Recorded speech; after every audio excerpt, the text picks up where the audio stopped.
Queen Grayskull, or to those of you who watch the 2000X series from Mike Young Productions, Veena, or Veena Grayskull, or just Veena. Well, we're going to get into that. There's actually quite a lot to unpack with this figure, but man, am I glad that we got to her. And, well, let's jump in. So, this was a character from the 2000X series, which, again, is by far, even today, in, post-Netflix world, my favorite He-Man iteration ever. Better than Filmation for me. I mean, it's a retelling of Filmation. And Veena is a sort of an homage to the way the Sorceress was designed in this show. Now, a lot of people, when we came out with Veena, were like, well, wait a minute, why didn't you just do the Sorceress? Because Veena's just an iteration of that. You should have started by doing the 2000X Sorceress. Well, the thing is, the idea was the line was going to, keep going, and we, of course, wanted to get our A-list characters out there in different versions. So, yeah, doing a 2000X version of Sorceress was in the cards, but the idea that this Club 2000X should really be all original characters. Doing a variant of a character felt like it wasn't being true to our promise to do 6 all-new characters. So, yeah, I mean, doing 2000X variants was absolutely kind of like how Filmation variants started coming out. The idea was to find new ways to get the main cast out there. But for Club 2000X, man, yeah, we got the weird ones. We got the cool ones. I mean, this dove deep into the show. And honestly, I think of the whole line, this was one of the things I had the most fun, because I love the show so much, and getting figures of these background characters was just awesome. And Veena was one of them. And honestly, again, even though there was a lot of pushback why we just didn't do the 2000X Sorceress first, man, I'm really glad we went this route, because she adds to the story. So, it wasn't easy, honestly, even choosing between some of those other characters, like, King Chubla or Provis or, et cetera, et cetera.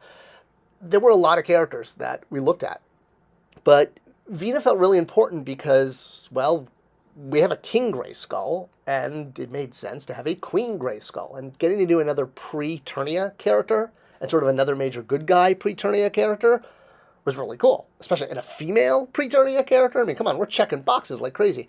And look at the way the Horseman sculpted her scarf, robes, thing, what would be soft goods. It looks like soft goods. This is one of the best plastic cape thingies I've ever seen that looks like it's made of fabric.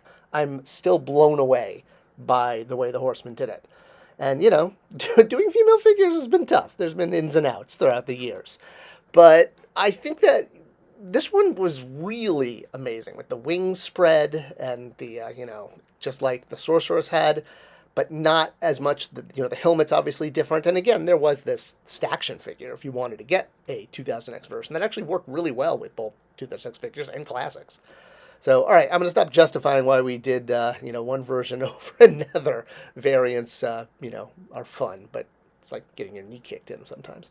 All right, so let's leave that behind and answer some of the questions specific to not why we did Veena over and then yet another Sorceress, who actually already had several variants, though one of them was just a straight repaint. Oh, I'm just digging myself into a hole, aren't I? Okay, well, besides the fact that she had amazing soft goods that were not made of fabric and a new staff, came, of course, packaged in what Pixel Dan always called the standard Masters of the Universe Classics blister. Did I do him justice? I can't really do a good Pixel Dan. You'll notice, though, that the name of this figure was another, I don't want to call it an issue, but it was a point to, discuss, hence we have director's commentary. So, Queen Grayskull, heroic guardian of power. Well, why can we call her Veena? Well, this is a Veena. It's an Indian instrument. And you might say, okay, well, that's an instrument. Why should that stop you from doing an action figure? Well, one, in the toy category, there are a lot of Veena toys of the instrument, just like there's a lot of guitars and a lot of pianos out there. But there's also quite a few dolls, especially in India, that are named Veena. I guess it's just, music. It's like, I guess naming a girl harp or violin or something. I don't know. The point being is the name was taken in the toy category, so we couldn't use it. It's similar to when we had to rename Ninjor Ninja Warrior, because the name Ninjor was already taken in the toy category. In this case, even though Mattel had the name back in the day, they let it go. If you don't use it, I think like every 4 years, you lose it. So Power Rangers had come out with a character in the 90s named Ninjor, and they currently, at the time of Classics, had the rights to the name. So we couldn't use it, which is why Ninjor became Ninja Warrior. He was meant to say, like, we're not renaming him, we're just acknowledging that we can't have access at the trademark name. So, we're not saying he should now be called Ninja Warrior. I guess the other approach could be what Hasbro does, where they put things like Marvel's Apocalypse, because they can't own the word Apocalypse in the toy category because someone probably already has it, or it may just be considered too generic of a word. Sometimes you can't copyright toy names because the word is just too generic. So maybe Apocalypse is that. Maybe the same with Photon. That's why they have to call it Marvel's Photon. Photon is probably considered too generic. So Queen Grayskull, trademarkable. Veena, not. But we can call her Veena Grayskull as her real name on the bio. See how it all just comes together and makes everyone happy if you just take it all in. And, people tended to get worked up over lots of stuff. But, yeah, it's like poetry. It rhymes. At least that's what George Lucas says. So we got our Queen Grayskull, Veena, call her what you want.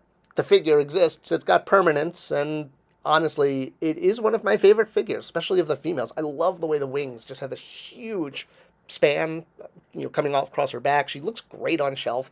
The paint job is spectacular. I mean, gosh, it's been 10 years plus since these figures came out, and they still hold up. I'm really impressed even to this day, and I was a huge fan of that 2000X show, and getting to see Queen Grayskull. I mean, again, we had a King Grayskull figure and cartoon. We should have a Queen Grayskull. It made sense. It just, felt like that's what she would have been called in the 80s, too. She probably would have been called Queen Grayskull if they ever made her, because, Veena's kind of a tough name.